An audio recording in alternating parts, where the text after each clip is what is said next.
What's going on, guys? In this video, I'm going to show you everything you need to bring for an overnight winter camping ski touring trip. So we're going to start off with the food here. Obviously, that's going to change depending on how many nights you're going for. This is just for 2 nights. Let's go to fork and snacks. Next, we got base camp booties and goggles. Med kit, sleeping mat, sleeping bag.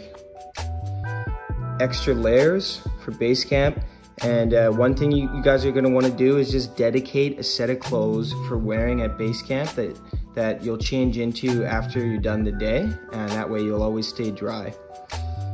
Next, you want to bring a tent and the tent poles. Extra pair of goggle lenses is always a good idea. Your helmet and ski straps, guys. These are essential. They're just a fix-all kind of tool. You can use them as a tourniquet if you injure yourself. You can use them as a makeshift binding if your binding blows out, and to strap things to your bag. There's just a ton of uses for them, so you're always going to want to carry at least a few of those. Then carry a liter of water, I'd say at least. Fuel canister. Got your stove in here. This is just a kit of extra straps, batteries, and things like that, a fire starter. In here, I got some cords. This is a Garmin InReach. This thing can save your life in the backcountry, but you never want to hope to use it.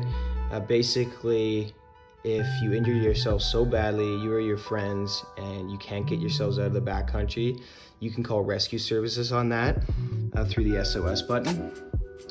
Next, I got multi-tool. That's always handy when you want to fix your ski in case your binding breaks or something like this, your ski board. Next is a knife. This is a line finder, aka a monocular. You're always going to want to bring at least a few lighters in case one of them dies. And of course, the Savvy Touring headlamp. You're always going to want to have a headlamp in your kit. And a power bank as well. And the nice thing about ours is it comes free with the power bank. You can catch a charge from the sun with the solar panel on the front. Yeah, it just always comes in handy to charge extra devices or run your headlamp on it in case you run out of batteries. And next we got a cornice cutter. You can use this to set up your snow pit and also just cut cornices when you're getting into those crazier lines. Then we got the shovel, essential piece of gear, and some rope. You're always going to want to bring a bit of rope, but the amount of rope that you're going to bring is going to depend on what kind of travel you're going to be doing.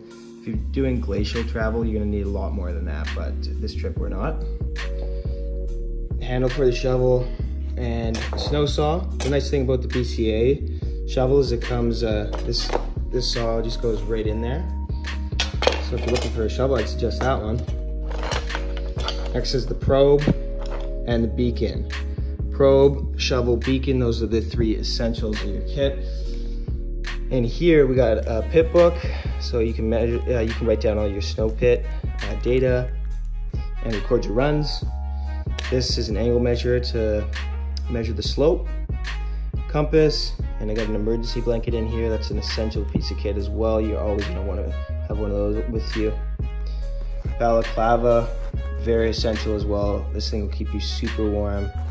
And here at Savvy Touring, we make a great one that'll never freeze up on you and that you can breathe through clearly. Next, you got your skins that you're either going to attach to your ski or your split board, depending on what you're doing. Next, we got a light pair of gloves that you're going to want to use. The lighter pair you're going to want to use when you're hiking up and you're generating a lot of heat, and then you're going to want to keep these ones in your jacket and put them on when you're dropping into your line.